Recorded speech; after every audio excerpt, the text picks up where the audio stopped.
Hi, this is Lena with Spinning Siren, and I had a request for how we attach our spinning wheels to our boxes.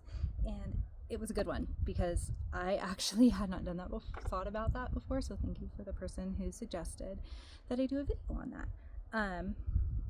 So the box is connected to your base with these little tiny screws. They're itty bitty. Regular old screwdriver, and they screw right into the little holes. The base comes with the screws that you need. They're just very little screws. So here I have my nano base, or I'm sorry, this is my 6 base.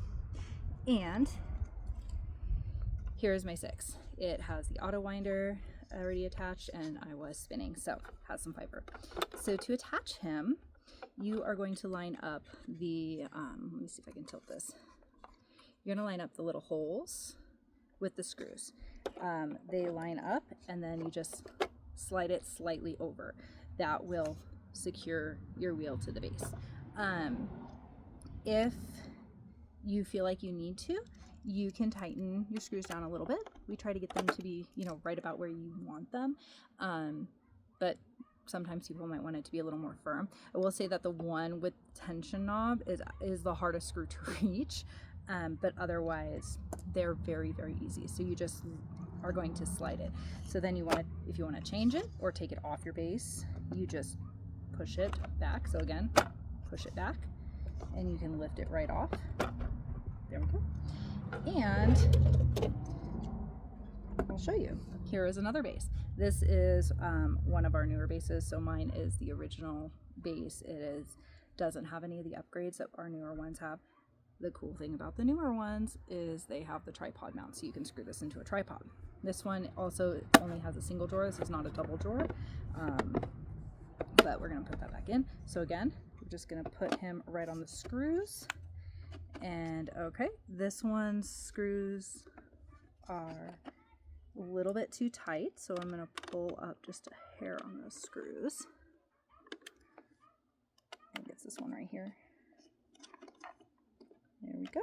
And then there we go, sliding back, and it is now attached. So you can see I am picking him up by the actual wheel itself. It is definitely very firmly mounted to that base. I can turn it, not a worry, completely. It's not going anywhere. So that's the 6. And then for the nano, here's my nano base. And then here's my little nano. I'm gonna go ahead and tighten the little drive band on there. Okay. And the one thing to remember is you want the dials and controls the same direction as your drawers. So again, we're gonna put him right onto those screws and just pop him over. Let's see. I'll pop him off. There we go. So we see our screws. And hopefully you can see that I am just aligning right on top of those screws and then just pushing it back. And then as you see, once I've pushed it back, it's not going anywhere. He's firmly attached to the base. So we have our nano base and our 6 base. And again, these all come with boxes, and the newer ones all have those tripod mounts underneath that are screw right into a basic tripod. But the lids then securely attached to the clips on the sides. Clip, clip.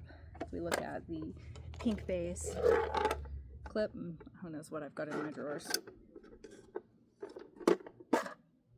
Rocks. Not even joking. Rocks.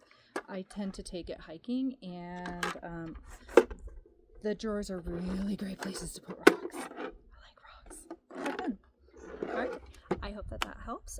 You understand exactly what you're doing when you start getting the contraption with the screws, just sliding it in and out of place and then tightening it down as you need it in order to feel secure. Again, don't over tighten it. You can crack the filament if you tighten it too much. I have seen it takes a lot of pressure, to be fair, to actually get it to do that, but you just want it to be